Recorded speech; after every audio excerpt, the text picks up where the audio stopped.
tu devrais faire du sport. Combien de fois cette phrase a-t-elle réellement donné envie à quelqu'un de faire du sport? Jamais.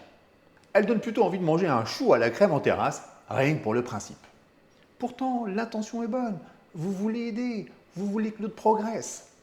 Alors, pourquoi ça ne marche jamais? Parce que tu devrais n'est pas un conseil, c'est une injonction. Et au quotidien, ça prend 4 formes différentes. La première, l'injonction directe. Tu devrais déléguer davantage. La deuxième, l'injonction paternaliste. Et je te dis ça pour ton bien. La troisième, l'injonction déguisée en conseil. À ta place, je ferais exactement ça. Et ma préférée, l'injonction morale. Un bon manager devrait toujours donner du feedback à ses équipes. Une injonction avec une moustache et des lunettes, ça reste une injonction. Alors, dès que le cerveau entend ces formules, 2 choses se produisent. D'abord, il se braque contre la contrainte. Je fais encore ce que je veux, merci beaucoup.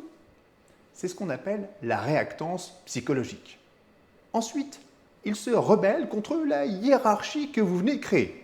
Il y aurait celui qui sait d'un côté et celui qui devrait apprendre de l'autre. Et personne n'aime être remis en position d'élève. Résultat, il ne conteste pas l'idée qui peut être bonne. Il conteste la manière.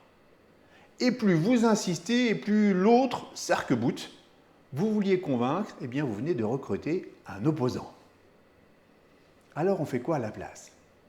Eh bien, ne prescrivez plus, décrivez. Arrêtez de dire ce qu'il faut faire, montrez ce que les autres font. Et laissez-lui la possibilité de dire non. Ne dites plus « tu devrais mieux préparer tes réunions ». Dites plutôt « les personnes qui réussissent ce type de réunion font généralement 3 choses ».